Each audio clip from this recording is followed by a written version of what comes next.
नमस्कार। प्रधानमंत्री नरेंद्र मोदी थाईलैंड के बाद श्रीलंका की यात्रा पर जा रहे हैं।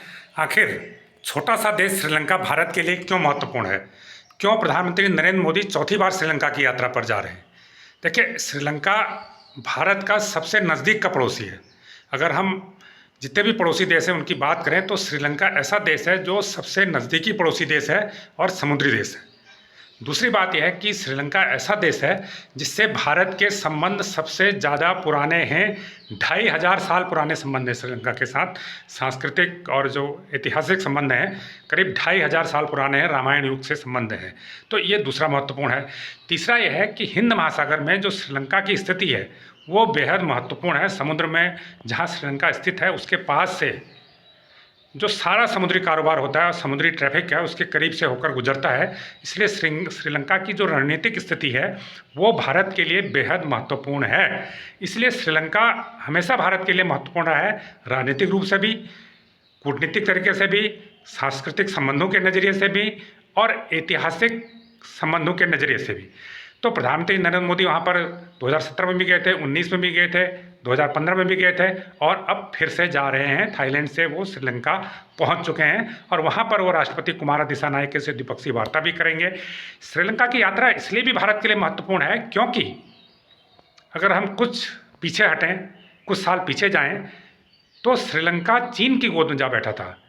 या इस बात को अगर हम दूसरे तरीके से कहें तो चीन ने श्रीलंका में अपना दखल बढ़ा दिया था और श्रीलंका की कई आर्थिक गतिविधियों में चीन की दखलंदाजी बढ़ने लग गई थी। और हमने ये देखा कि उस दौरान श्रीलंका और भारत के संबंधों में थोड़ी गिरावट आने लग गई थी। लेकिन पिछले साल वहाँ पर आपको मालूम है कि पहले श्रीलंका में आर्थिक संकट पैदा हुआ था, उसके बाद वहाँ पर आपातकाल लगा, उसके बाद वहाँ पर लोकतंत्र की बहाली हुई और जो पिछले साल वहाँ पर सरकार बनी, कुमार दिसानायके उसके राष्ट्रपति बने, तो सबसे पहले वो भारत की यात्रा पर आए और उन्होंने भारत से संबंधों को सुधारने की दिशा में पहल शुरू कर दी है। तो प्रधानमंत्री नरेंद्र मोदी की ये जवाबी यात्रा है। चूँकि कुमारा दिसानायके भारत यात्रा पर आए थे, उन्होंने प्रधानमंत्री नरेंद्र मोदी को श्रीलंका आने का निमंत्रण भी दिया था। और जब श्रीलंका आर्थिक संकट से जूझा है तो चीन, जिसने श्रीलंका में हम्बनटोटा बंदरगाह ले रखा था, उसको विकसित करने के लिए चीन ने फंडिंग की थी। लेकिन जब श्रीलंका पर आर्थिक संकट आया तो चीन ने उस बंदरगाह पर कब्जा कर लिया। स्थिति नाजुक थी लेकिन चीन उस पर काबिज हो गया और भारत उस समय श्रीलंका की मदद के लिए आगे बढ़ा। भारत ने $7 अरब की सहायता चीन को दी, जिसमें अनुदान भी है, सॉफ्ट लोन भी है और हार्ड लोन भी शामिल है। तो एक छोटे से देश श्रीलंका के लिए जब वो आर्थिक संकट से जूझ रहा हो, $7 अरब की सहायता मायने रखती है। ये बहुत बड़ी सहायता थी। चीन इस बात को अब महसूस कर रहा है। तो चीन के साथ भारत के संबंधों में जो थोड़ी तल्खी आई थी वो फिर से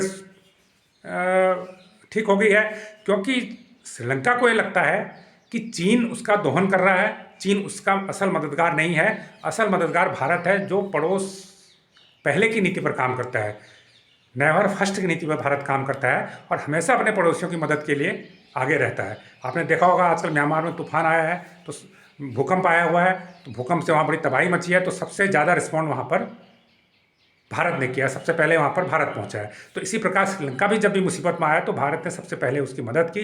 तो नतीजा ये हुआ कि चीन का जो दखल था श्रीलंका में, चीन के प्रति जो पहले के जो हुक्मरानों का झुकाव था, वो झुकाव अब खत्म हो चुका है और भारत की जो पुरानी दोस्ती है श्रीलंका से, वो फिर से बहाल हो गई है और प्रधानमंत्री नरेंद्र मोदी की यात्रा इन संबंधों को प्रगाढ़ करेगी। दरअसल भारत के लिए सबसे बड़ी चिंता ये थी कि चीन ने हम्बनटोटा बंदरगाह वहाँ पर ले लिया है और जिसका कर्ज श्रीलंका नहीं चुका पाया था, तो अब वो बंदरगाह पूरी तरह से चीन के नियंत्रण में है। तो इसको कैसे काउंटर किया जाए?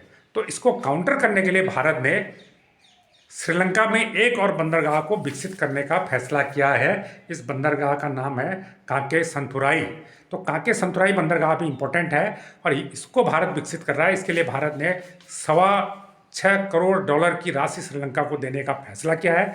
ये पोर्ट अगर विकसित हो जाएगा तो इस पोर्ट के जरिए भारत का भी श्रीलंका में दखल पड़ेगा, लेकिन भारत का मकसद श्रीलंका में दखल करने का ये नहीं है कि उसके किसी और मामले में हस्तक्षेप करना।